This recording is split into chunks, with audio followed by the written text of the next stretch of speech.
Right now, I have to stop saying. You think I'd be happy Stars win a preseason game, but I'm angry. Well, I'm not angry. I'm annoyed.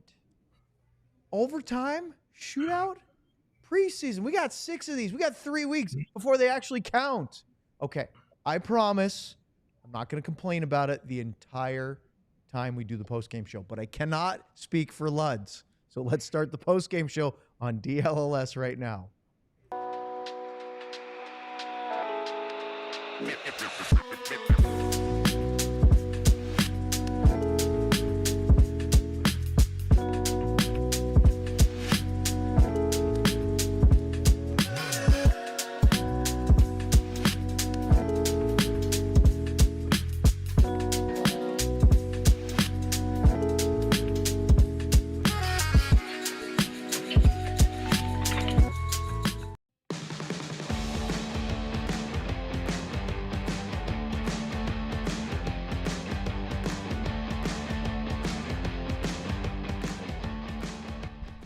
It is the DLLS Stars postgame show after preseason game number 1. I'm alone, but I'm not, because Ryan is here. I'm Owen, and Luds is with us because he is dedicated to his craft. You know how back in the day you'd sit in class and somebody would be pretending to pay attention, but they'd have like a comic book underneath their textbook, and then they'd get caught, and then they'd have to go stand in the corner? Luds, will you show everybody just how dedicated you are to the DLLS Stars show tonight? I could give you a demonstration, but that's what I want. Better than saying it. Yeah, show it. If I should have one of those, you know, them arrows that you can put on your head. That's what I feel like. Going to overtime, going to a shootout, one preseason game. I've been standing over here. I'm standing there. I'm trying to hide my phone and my tablet that I'm watching the game while I'm standing on the bench for a couple of minutes.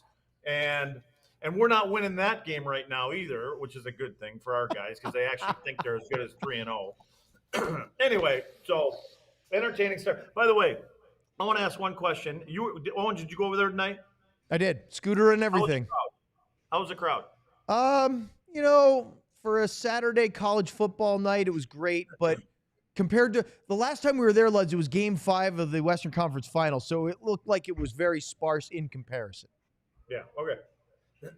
Just wondered. All right, let's get away with the perfunctory things. We have 3 things to talk about, then Luds and I will get into our key storylines. First, Big Brothers and Big Sisters donations. Tonight, this is actually a 2-parter. We are doing Big Brothers, Big Sisters month. Make sure to help support us by donating to a wonderful cause. It's not just a month-long thing. It's actually a multi-year agreement. I'm trying to remember the word. It's late. We shouldn't have done a shootout or overtime, but whatever. It's a partnership between ALLCITY and Big Brothers Big Sisters. This is not just a 1-month thing. Tonight, guys, we're doing super chats in a different way. It's Big Brothers Big Sisters donations. So I went into the Discord for those diehards, and I explained it earlier, but I'll explain it to you very quickly. Then we got to get on to the merchandise and get on to the show. And some of you, look, I Love Misty and Marshall have already, they've learned, they know. So Bing instead, bong. Right, that's the bing bong sound. We'll get to those guys. But when we do our super chats tonight, instead of a super chat button, it's a donate button for Big Brothers Big Sisters. So hit that. Whatever you were going to spend for a super chat, do that, and then post in the chat right after it. It'll say something like, Marshall second donated. Oh, T.O. donated. Hey, thank you guys. So right after you donate, then put in the chat, and we'll read that question or comment like it's a normal super chat. Does that make sense? It's okay, Luds. We'll explain it again. But we also have to tell you about the merchandise sale. Luds is going to do a beautiful read during the second ad break, but quickly. Can I do it right now and get it over with? No, you can do it now, but you have to do it twice then. Okay, I don't want to do it now then.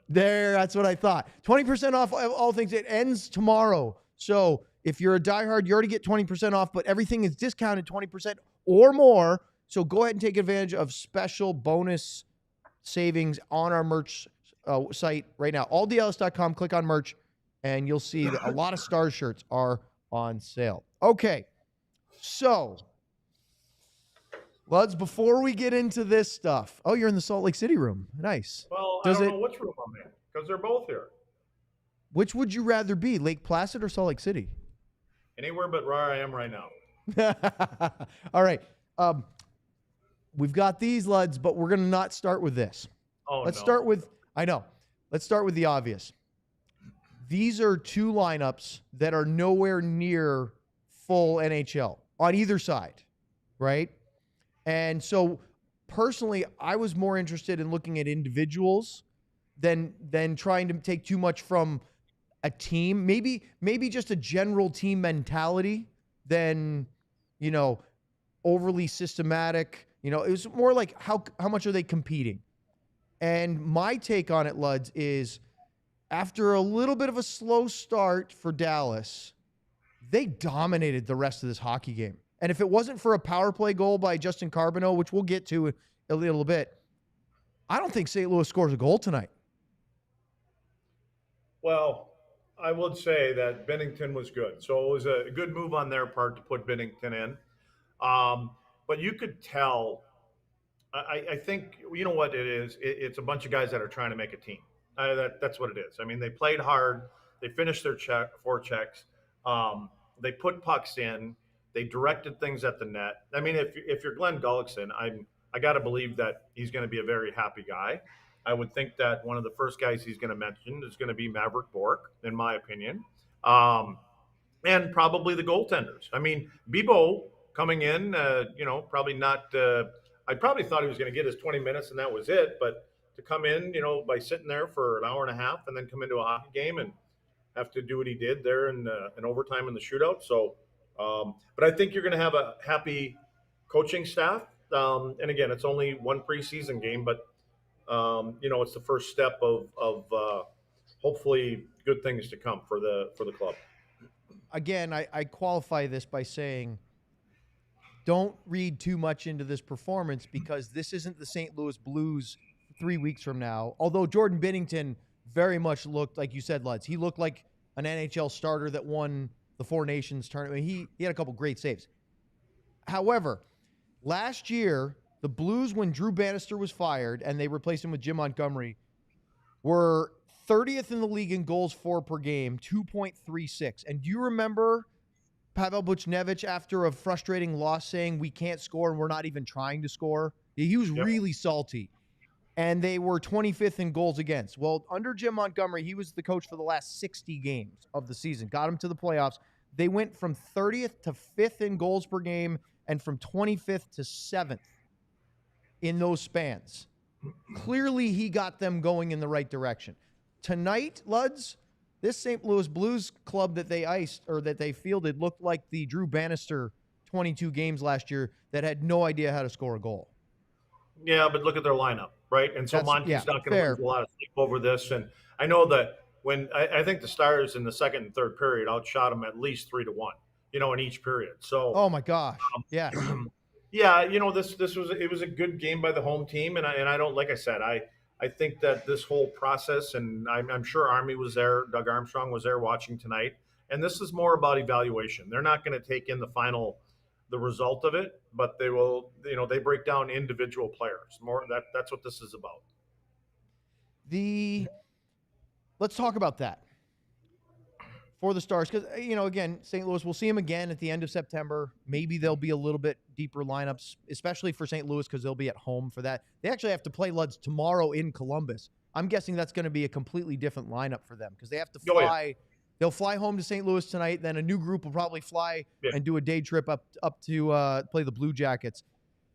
When you look at this, was there anybody in particular, like right top of mind for the Stars that you said, wow, he left a positive impression for you, or a really negative impression? Does anybody really stand out to you in either direction? Well, I mean, the first guy I'm going to mention, he's not one of the guys trying out for the team. It was Mavrik Bourque. I thought Mavrik came out tonight. It'll surprise me if, like I said, if Gully doesn't mention him tonight. I like Petro. I like Petrovic, the way that he played tonight. I'll tell you, there was a guy, I thought Nils didn't stand out to me. I wanted Nils to stand out tonight. As a matter of fact, I believe he played the least amount of minutes among defensemen, at least 5-on-5 for sure, which surprised me a little bit. And I don't know if They're just want to take a look at other guys, but I would think Nils would be one of those guys. I would have thought, they would be giving him lots of different situations. Strangis, again, the 10-2 move, it works for him. It really does. I mean, he can create separation with that to get a shot away. There was a couple one in particular in the first period where whoever was standing in front of him, I wasn't sure if it was a forward or defenseman, but it was like, okay, he's in front of me, but then whoops, he made two of them little 10-2 moves, and he got a puck off nice. So, but yeah, I mean, I think you're going to be happy with a lot of the players. I thought Taylor, you talk about a guy that's not going to get a ton of points and things like that, but he has a pretty good way of getting pucks to the net. So, if there's some people around the net, he's going to pick up some assists because I think he finds lanes to get pucks there. Did you notice Taylor skating at all tonight? Yeah. Yeah, well, but I saw him get beat one time. Why? So, but he looked like he was standing still. Then I kind of wanted to go back, and I didn't get there. It might have been at the end of a long shift, but there was a rush coming up on the left-hand side, and it looked like he got beat pretty bad, as a matter of fact. Speaking about getting beat and not standing out well, did you notice the Nils Lundqvist play where Philip Broberg came racing up the wing and then toe dragged him? And look, again, Nils hasn't played a game since January, but Luds, if he wants to be a regular for the Stars, he cannot get beat to the middle. I mean, look, Broberg is a very good player, but he cannot get beat on a play like that. He's got to keep him to the outside. That's what I mean. You asked who stood out for you, good or bad. Yeah.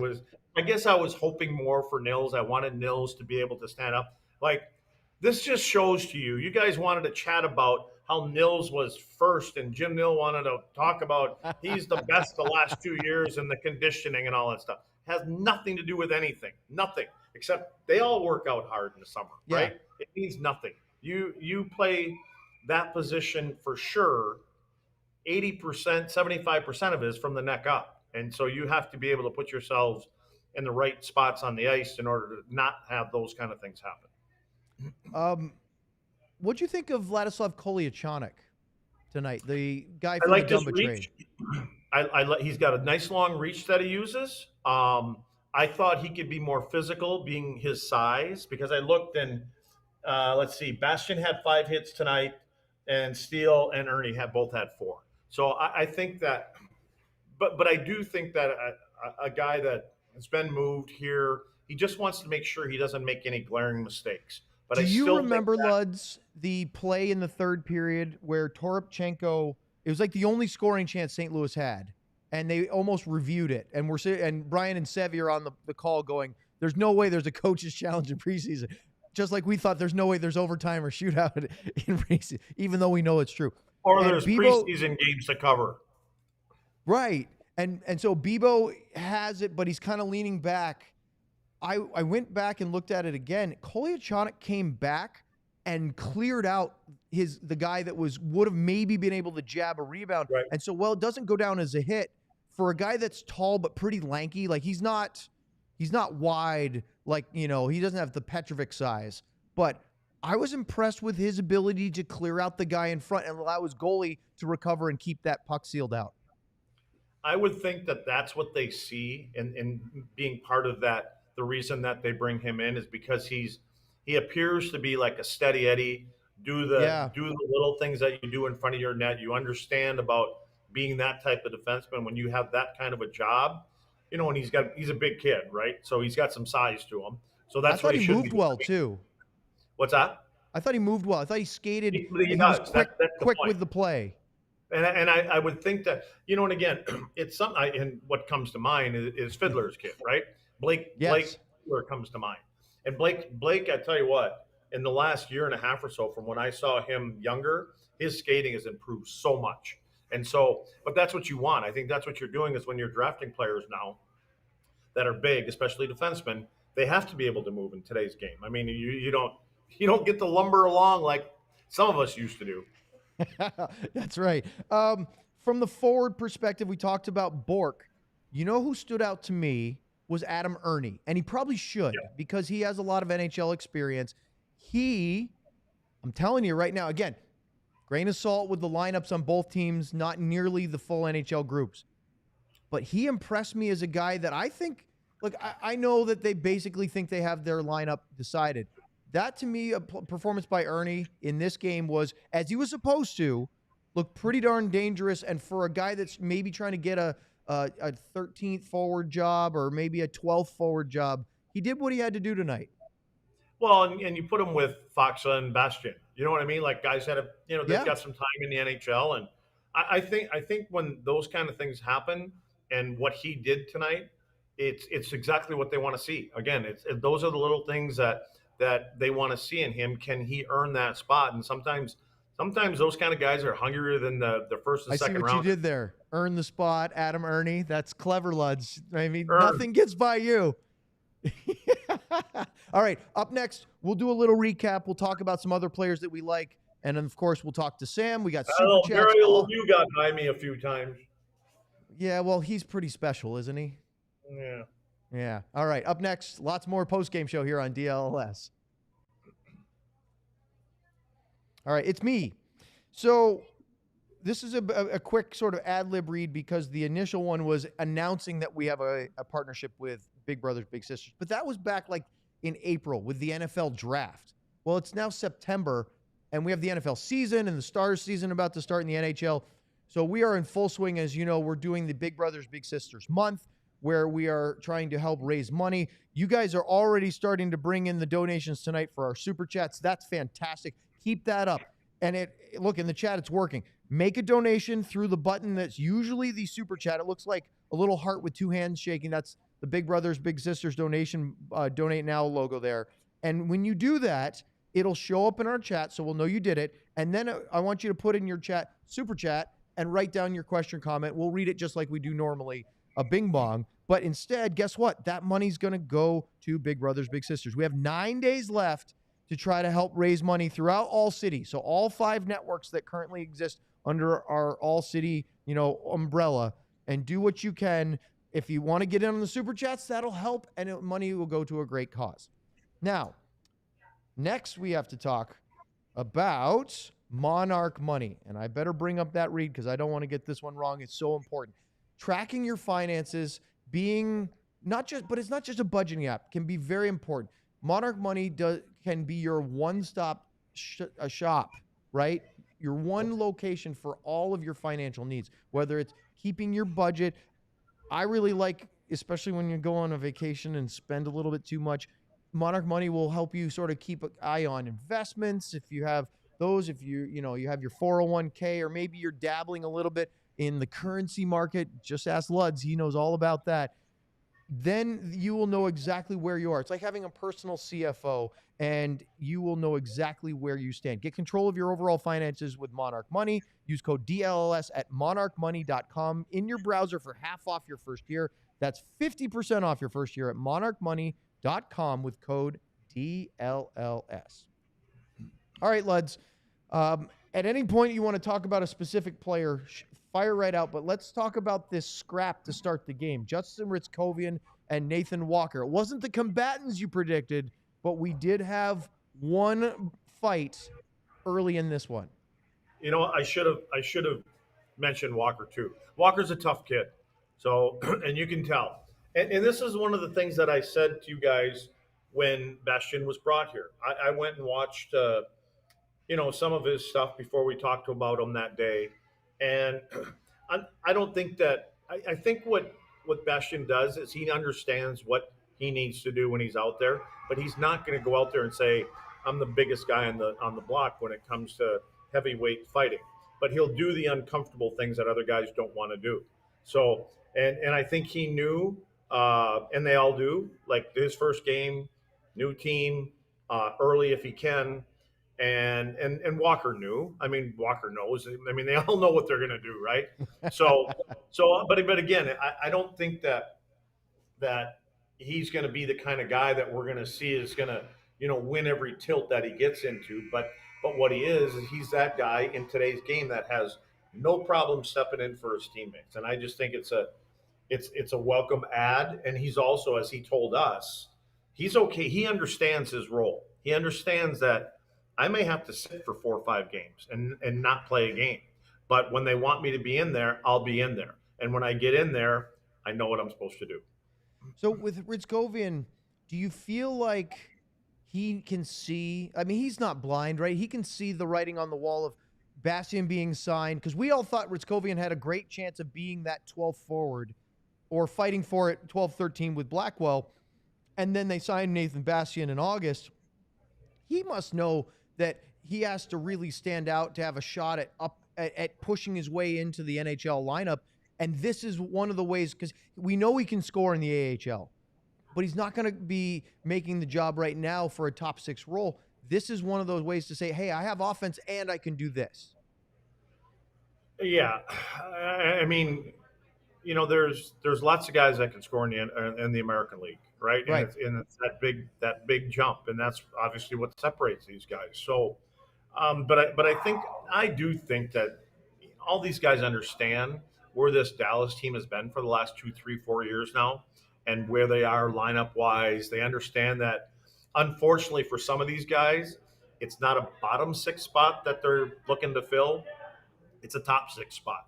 Yep. And there's a couple guys here, at least 1 or 2, that probably are front runners to fill it as of right now.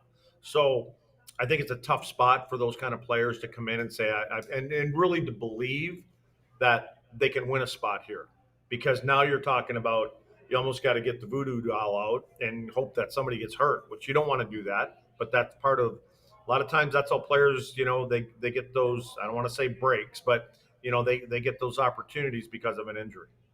So scoring chances in the first period, I had it 7-6 St. Louis. Remember that, because it was one-sided after that. But let's talk about the real dangerous ones, Luds. So Ernie steals the puck behind the net and has a stuff shot. I don't know how he didn't score, because he actually hit Binnington's right skate/pad. I don't know if Binnington knew a whole lot about it, but sometimes it's better to be lucky and good, right?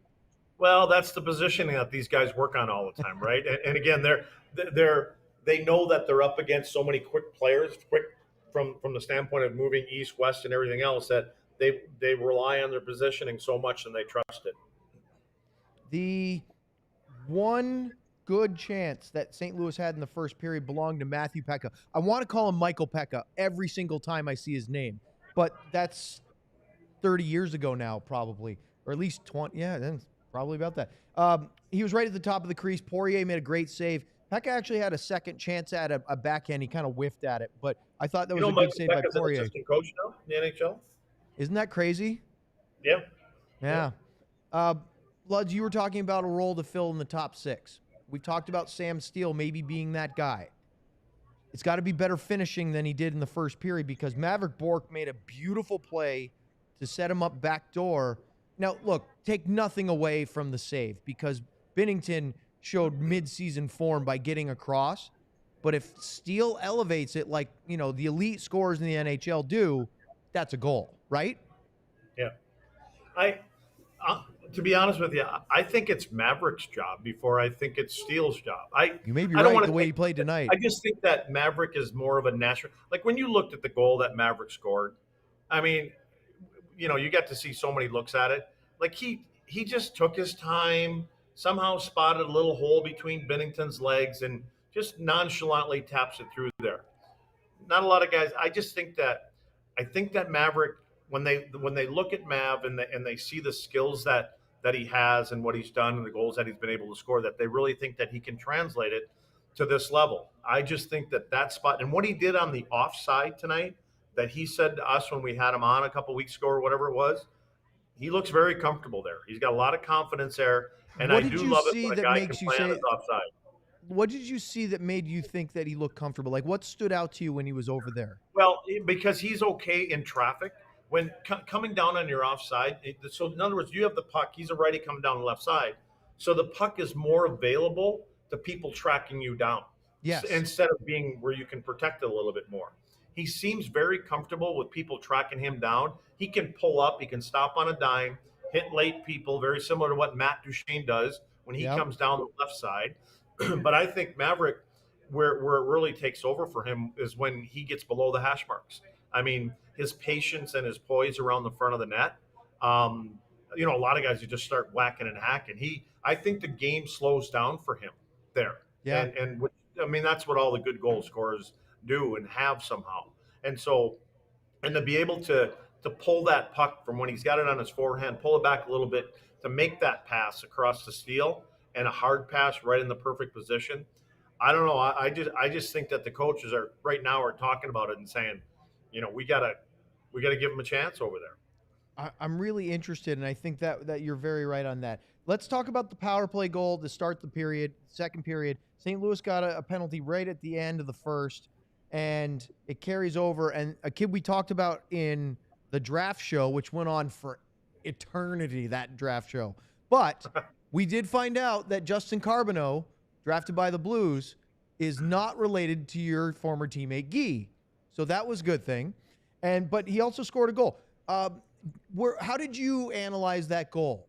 Is that on Poirier? Is that a nice play by Carbonneau? Is it somewhere in the middle? No, the defenseman made a bonehead move. I don't know. I don't know. I don't know where he was going.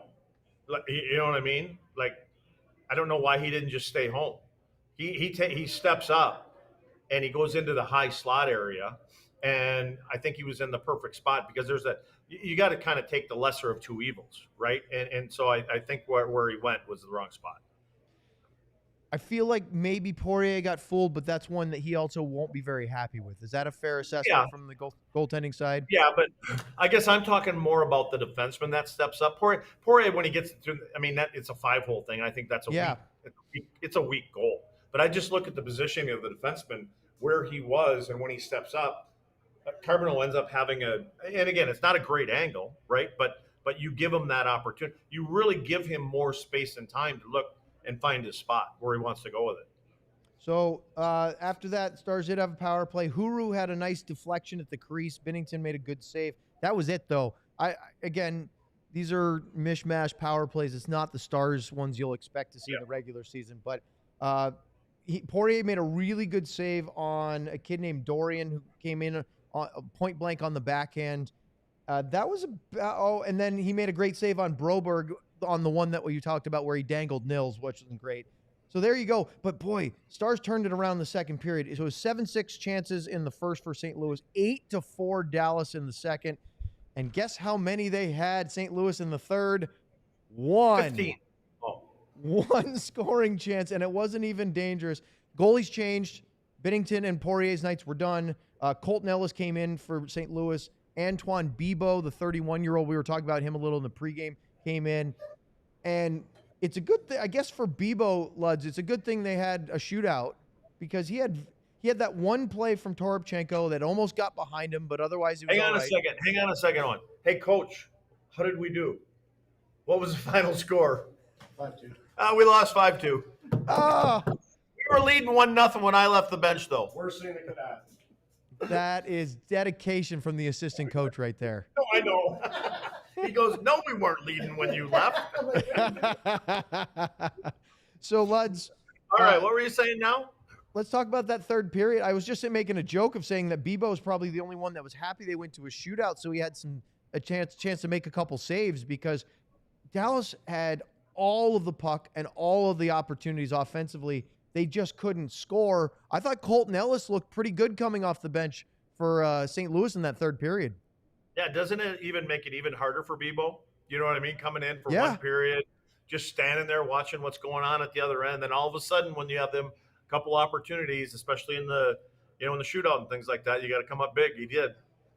So the two third period ones that they might have wanted was Huru had a one-timer on the right side of the crease. Luds, I couldn't tell from the camera whether Ellis got a save or if it maybe hit the posts. I really couldn't see. But he had it was a pass from behind the net to the right side of the crease. He just cranked it. Didn't go in. But it was here we go again, Adam Ernie and Justin Ritzkovian. Ernie makes a great play, and Ellis comes up. This is like the mirror image of the Binnington save because he's going the other direction, left to right. And Ritzkovian gets it, but he doesn't elevate enough. What were your feelings of Ritzkovian tonight? So we talked about him with the fight, and I think he showed exactly what we expected. You talked earlier in the last segment about that jump between the AHL and the NHL being so difficult, because especially you don't necessarily have the what do you call it? Like you don't have the space. It's harder to create your own shooting space. Time and right? space is taken away quicker Right. here. Yeah. I think he shows the work ethic. I think he shows the grit. He willingness to drop the gloves and do whatever he's got to do to try to earn a job. He's got to find a way with that 1 or 2 chances to finish, because in the AHL, he'll get 5 or 6 a night, right? He might only have that one. And if you're a bottom 6 guy, which in this case he probably would be in the lineup, you aren't going to get 5 or 6. You got to score on that chance. And you're not going to get the extra 3 or 4 or 5 minutes a night either, probably. Exactly. So honestly, Luds, I thought the team looked great in the third period, except that they couldn't finish. And that's exactly what they'll be talking about. But those guys are going to get another opportunity. It's not like tonight was their only one. I believe that the guys have been around. They're going to make sure that they give them as many opportunities to show what they can't do, more importantly, what they can do. And that's just the way that this organization is. It's not like it's just, hey, this was the game. It doesn't work like that. But once you start getting down to a couple games left in preseason, you're going to see the big guys are going to be playing. The big boys. So we gave Steele a little grief because he missed that golden chance from Bourque in the first period, but he came up big in the shootout. The 4-on-3 overtime power play wasn't great. They only had one chance that wasn't nearly good enough. But Steele scores, and credit for Bibeau. He goes 3 for 3, but Luds, he makes one save. He generates one miss when I think the net was wide open, and then he got one whiff. Holloway completely whiffed on the third one. That first one hit his pad? I couldn't see. Maybe. I could have swore. Who took that first shot? That was Dvorsky. Yes, I thought when he came back, because I saw one replay where it looked like the puck went up a little bit. So I thought it caught his toe, and he did get a piece of that. I don't know. We'd have to. Well, we don't want to go to review tonight. We don't care. You being generous to goalies. I love it. I thought he missed. I thought we had a miss, a save, and a complete whiff. But by the way, whiffing on a shootout move, it happens, but boy, it's like a terrible feeling, isn't it? Yeah, but let's say I think Sam Steele's was a nice goal. Yes. I mean, I think he shows that he's going on the backhand, pull it back to the forehand, and he gets enough on it to get it through the 5-hole. I thought it was a great move by Sam Steele. That earns him another. You know what? Somewhere down the line, when the shootout goes into that 4th or 5th person, that may earn him a chance. And I'm telling you, for the grief we gave him about missing that backdoor play in the first, the shootout move shows he does have that higher level of offensive talent that you don't always see from a 4th or 3rd or 4th line guy. It's there. The question is, can he be a little bit more capitalizing on those chances? He just has to finish the empty netters. Yeah, pretty much. Yeah. All right. We got a Luds read coming up, and then we're going to talk to Sam, and then we got Super Chats. We're just rolling here on the postgame show. Oh, this is my favorite one. What's it called again? Merch? That's something about merchandise, sweatshirts, sweaters, up to 85% off on these lovely shirts here. Again, no idea what Pooh Bear is down there on the right-hand side, but I will say the DLS shirt, that sweatshirt is awesome. 85% off, but the key is 20% off of ALLCITY warehouse sale. And you know what? Like, Sam would be way better reading this thing here because this stuff is actually boring to me because I don't even know what to get in to get it. I don't know where to go. And what's most important about this whole read is that our DLLS Stars merch sales are better than the Cowboys. And the Cowboys are better at everything in this city, in this state, except selling our merchandise. Perfect, Luds. You dragged it out as much as you could, and that was great. All right, let's talk about the Supporters Club because I am seeing you guys here. Steven just signed up tonight. Who else is there? I got a couple of Super Chats already. Jimmy Russell did that at the beginning, I believe, of that might have been pregame. I can't remember. But either way, Look at all these Supporters Club badges in the chat on YouTube right now. You can see it on the screen right now, the big SC. If you sign up for, it's a little thing on through YouTube, and the link is in the chat right now. You can see it from Ryan, our producer, posted that in.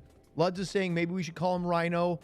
I don't know if he's feeling that one, but we'll work on that. It's not going to be off-screen queso like Elijah either. But anyway, you can get the if you sign up to be part of the Supporters Club, you'll get the SC badging, plus you get special emojis. You can see the different ones in the bottom right corner, or you can see guys like T.O.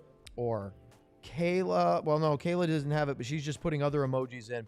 Harry, Ardell, of course, Steven, the newest one. You guys are using those emojis. And there is a MVP tier, I believe, is where you get, this one is either MVP or Hall of Fame. One of them, you get extra little content, little videos, behind the scenes stuff. So Supporters Club on YouTube, a little sicko level to join in if you want to stand out in our chat. Like, oh, T.O., Luds is a born salesman, bing bong. There you go. See, use the logo and everything. All right. We couldn't talk to him in the pregame show because he couldn't figure out how to pick up the phone. But do we have him now, Ryan? We do. And he's already creepy. Why are you licking your fingers? I wasn't licking. I was licking my fake pencil. Ah, like you were going to write. There's a difference. I got you. Okay. Yes. Sam Nestler joining us from the AAC in a really interesting color tone, so I love it already. Luds, how would you describe Sam's skin tone lighting he's got going on now? And be careful, we are live. He's got that. He's got that little font thing in there where you can make it look like you've been down in the Bahamas for a month tanning. Or so. Yeah. He does have that tanning bed Sam, glow. You may have a tanning bed. Do you and your old mama there have a tanning bed at home? No, I love it. I definitely don't. We just got a second bed for a guest room, Luds. I don't think we're throwing tanning beds in there. I mean, you should have gotten the tanning bed. It's two items in one. You check off two boxes. That's true. All right. So Sam, I left you after the second period and came back to the studio, and Luds and I were complaining at the start of the post. Well, we were complaining at the start of the post-game show about it. Overtime and shootouts should not be a preseason thing like that. Like, no. Just put them out of our misery. Let's move on.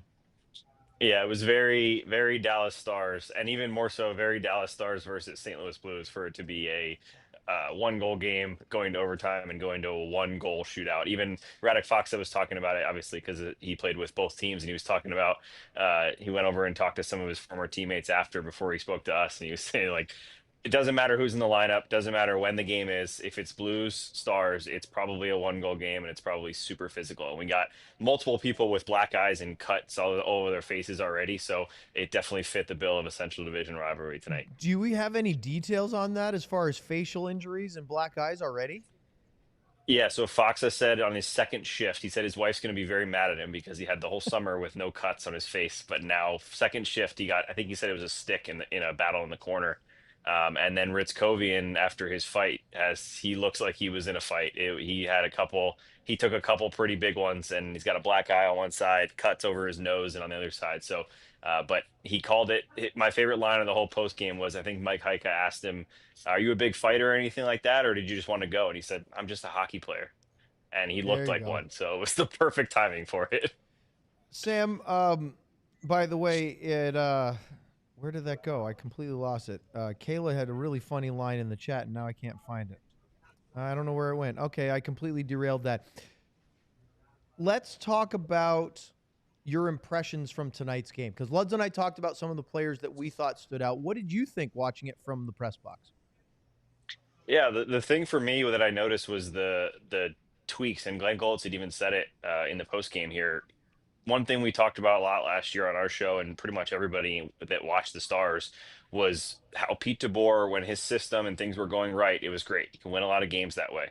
But it was when there was an adjustment that needed to be made that they didn't always make it. And sometimes they would end up just trying the same thing over and over again, and it would get frustrating. Tonight, Goldson talked about they didn't look great to start, right? They were allowing a bunch of shots. They weren't creating much.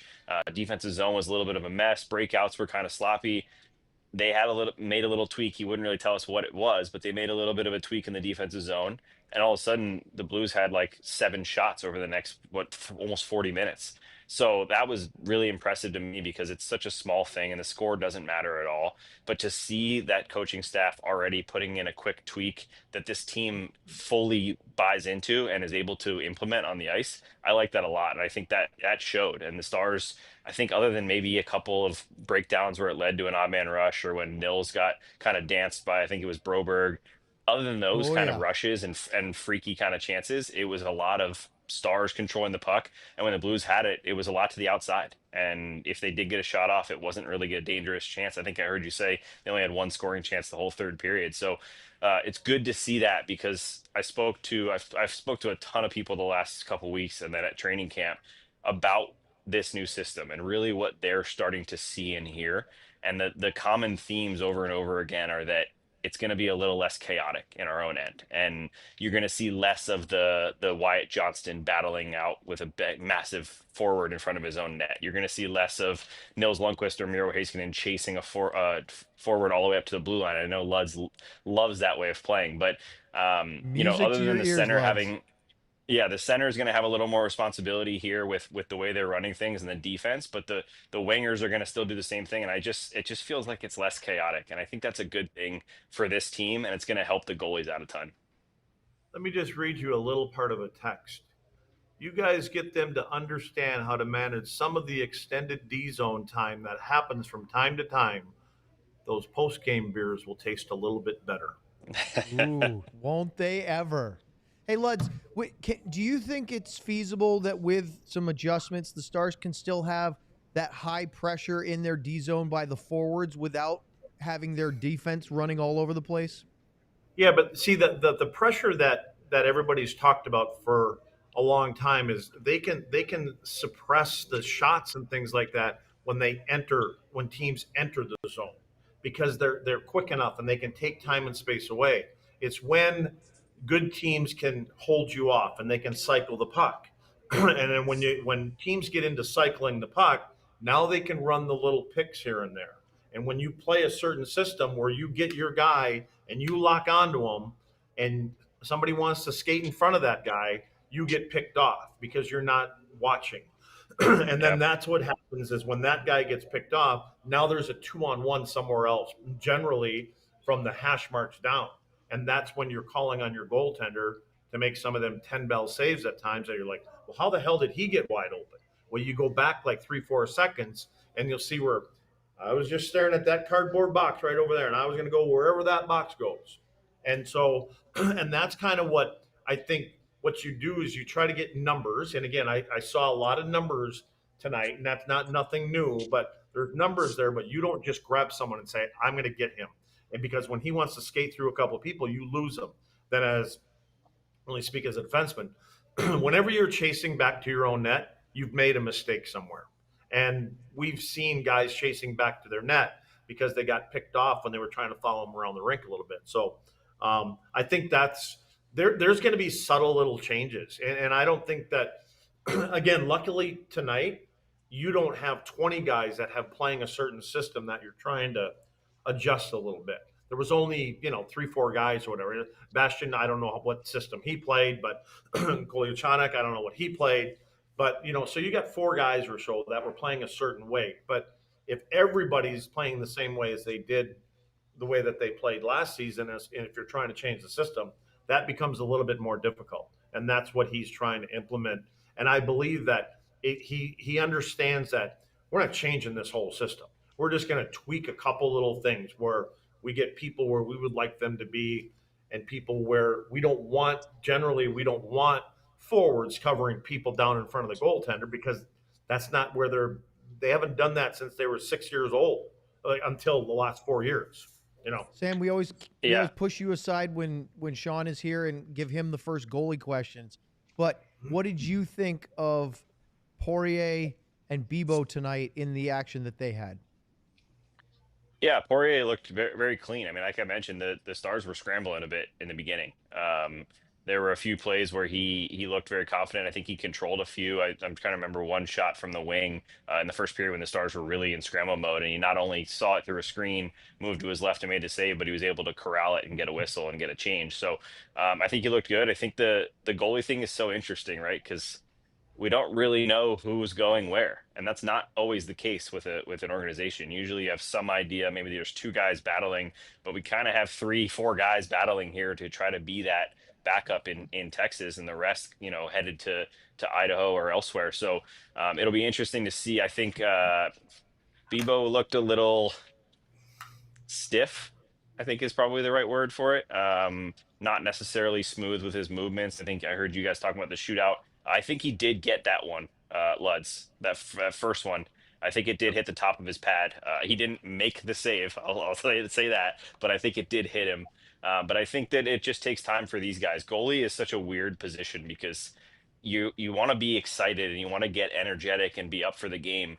But if you get yourself revved up, you start getting itchy and you start getting a little antsy and moving before pucks get there. You start to guess a little bit. So it's almost a way you have to balance the energy and excitement with the calm and understanding that you need to read the play. So for a first preseason game for these guys, I thought they were great. And then on the other end, Jordan Bennington doing what he does, making a couple huge backdoor saves on guys that just couldn't elevate it enough. So it was a fun one to watch. Anytime it's a 1-1 shootout game, the goalies had some say in it.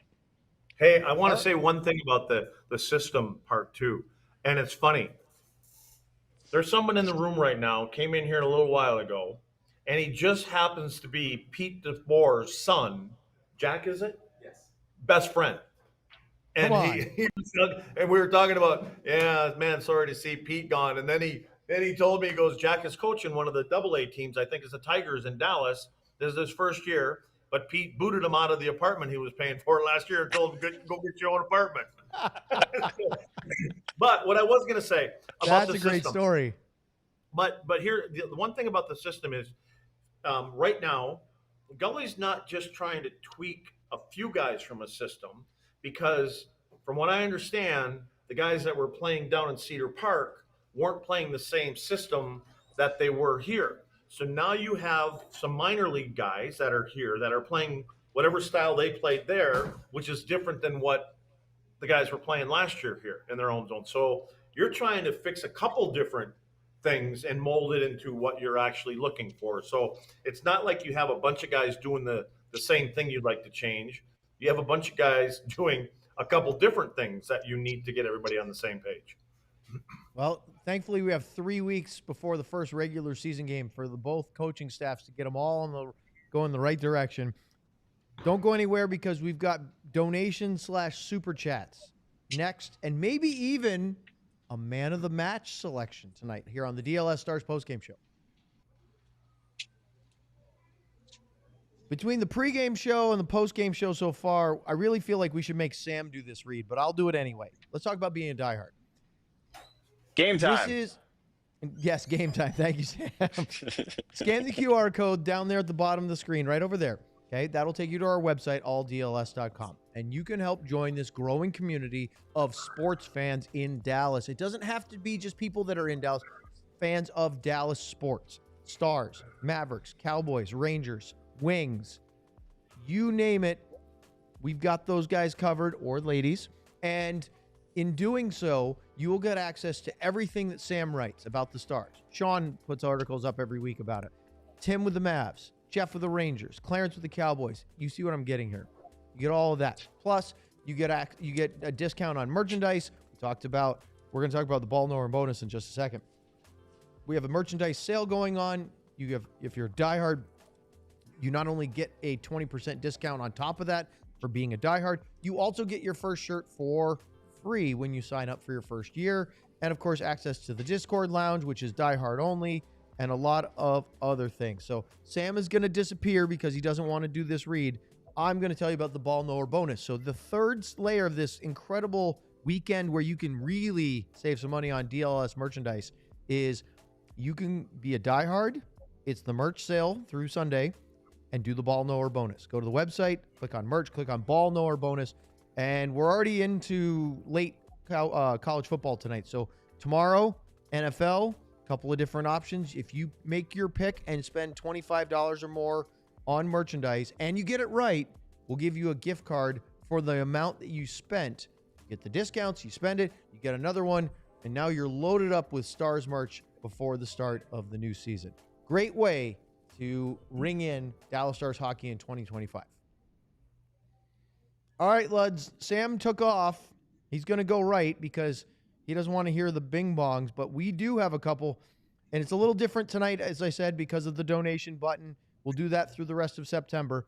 I Love Misty, 1985, donated a Sam Steele, and a year after the cup. That's $18.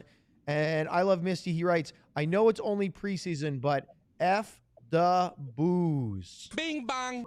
There it is. Thank you, Ryan. So it's preseason, but he has no love lost for the St. Louis Blues. Do we get 85% off if we make that shirt? I mean, why not, right?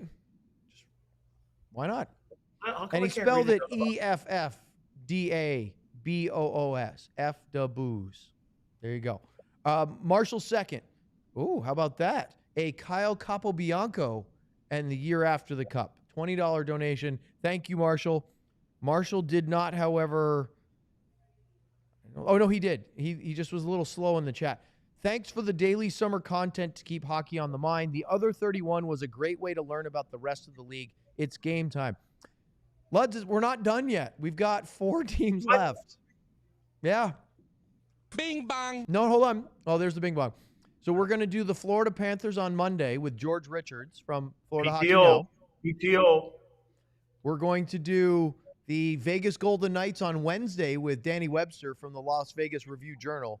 And then we still have the Big Bad Bruins, and we're going to do the Colorado Avalanche last. But we got to get them in before the start of the regular season. So we have 4 left. And but we've had some busy shows here lately. We've had to kind of push them off, training camp and the like. All right. T.O., also a Kyle Capobianco, or it could be a Cody Eakin, and a year after the cup. And T.O. used the Bing Bong logo. Did you say T.O. or T.O.? Here's T.O. as in timeout. Like Terrell Owens, T.O.? Yeah, but not. And he writes, thoughts on Ritzkovian's and Bourque's performances tonight. And we did talk about that earlier. If I had to choose one, Luds, Bourque over Ritzkovian, but I thought he did some good things. Yeah, I was impressed with Mavrik tonight. I guess I think I'm impressed because of the little chat that we were able to have with him. He Yes. kind of put confidence in himself and said that he can do this and do that, and I think he did. What do you think that means when you hear that and you feel that impression when he was on our show? I think it was last week. Well, we don't know if Gully heard that, but I it may have gotten back to him. But I think that it definitely comes off to the way Mavrik came off to me is like he wanted more opportunities last year. He wishes that he'd have been in the lineup a little bit more. He would have been in the playoffs a little bit more. And when he was in the lineup, to get some of those big moments, power play obviously would be one of them. So, and I think and it's exactly what you would want a player to do. Like tonight was a great first step. I mean, I was Ryan, our producer. It took me his first 2 or 3 shifts to start texting him and saying, Yep. Let's put this together right here. And then it kind of all comes together when he scores a goal, right? Yep. But he just had that. But again, he got to play. Now, the other thing that we should say is he wasn't playing against 20 other NHL players. So, are you going to get those same opportunities and make it look not as easy as you did, but be able to create some space for you and the passing lanes and things when you get against Vegas and, Colorado, teams like that. I hope he stays healthy early in the season. I mean, all year, but particularly early because, that preseason injury last year, he said some very colorful language about how it really derailed his hopes of starting his rookie season in the NHL now I on have a to stop positive saying note. Right. Yeah, you got to stop saying that right now. But, Luds, as we do that, you just sit there and go, he's going to be, as he told us, extra motivated to make a better impression, but also not feel like he's doing it with one hand tied behind his back. Well, but that's the thing. Remember, everybody's heard me say this. Now, you get a new coach, you get another chance to make a first impression, and it sounded like, even in a couple of things I heard Gully talking about, that he was going to give him that opportunity. So I think step one, he got the chance tonight. He took advantage of it. and then he's going to get a few more. So I think for a young player, they have to, and again, a successful young player at the last level and the level before that and the level before that, and a high pick for the club. He wants to prove they didn't make a wrong decision where they drafted him at. So I have a question in the chat. It's not a super chat, but I want to ask it. Natalie says, is the Kolyachonok kid going to be in the AHL or with the NHL team? It's only been one preseason game, but what's your initial gut reaction to this? Well, my gut tells me that Nils and Petro are going to be 6 and 7. So I don't see. But again, if you look at Nils tonight, I'm not saying that one guy played better than the other guy tonight, but maybe over the course of another 3 or 4 starts, maybe for both of them, that they go, you know what, this kid's done more than Nils has, or vice versa.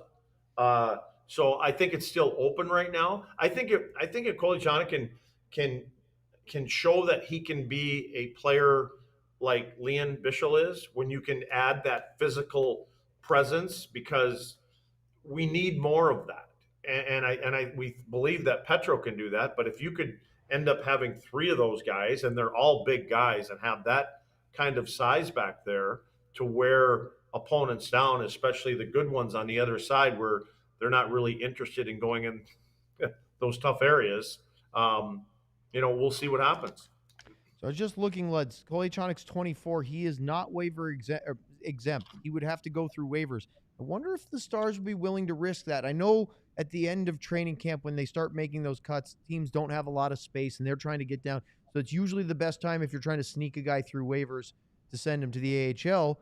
But I wonder if they want to risk that or not. And right now, again, way too early. After one night, I kind of have a little bit better feeling about Kolyachonok. I'm expecting to see Nils progress from what it was tonight, but maybe they'll carry 8 defensemen. Maybe. Well, when you say risk it, you're talking about sending him down, right? So yes. So now if you give him 3 more games and he continues to play that way, then it becomes a bigger risk. Yes. Because now everybody else out there is hearing about, hey, this kid here, new system, new team, maybe we should be taking a chance on him. Finally, how much time do we have left? We have about 2 or 3 minutes. What do you think about what Adam Ernie has to do to make this roster? I have no idea. I haven't talked to him yet. If he'd be willing to do like an NHL deal, but play for the Texas Stars and then try to be a call-up, but like actually make the opening night roster. What would he have to do over the next 3 weeks? I'm guessing he's going to have to hope somebody gets an injury, number one, to be able to get into the lineup. And he's going to have to score. He's going to have to put the puck in the net a couple times here next couple of games. I mean, if they're going to be just a couple of bouts and a couple of misses, that does. I mean, he still can get a contract out of it, but he may not be, as you say, on the opening night roster. But I think he did enough for them to put him back in there and put him in that same spot. So the reason why I ask is because not a single of the 13 players that we have penciled in for the Stars forward group is waiver exempt. So you want to maybe with Luds, maybe they go 7 defensemen and decide to keep on 14 if they wanted to keep a guy like that. But I think he's going to have to, I thought he was really good tonight. Due respect to the level and who is in the lineup for both teams. But he's that's the big thing is we're comparing him. We're comparing apples to apples for the most part. Yep. I mean, again, he has to do enough for them to say, we want to give you an opportunity when the NHL is going on. Yeah. So that's different. Okay. Before we wrap up tonight, who's your man of the match? Mavrik. Yeah. I don't know how. I mean, I'm pulling for the kid, but I thought he did everything that he said and everything that he wants. He backed it up tonight. So as we wrap this one up, the Stars will have a day off tomorrow, and I know Lud scoffed at that because they never gave you a training camp day off after only 3 days of on the ice, but they will. And then I would assume they'll have normal practice stuff on Monday, and then they play the Minnesota Wild Tuesday night here in Dallas.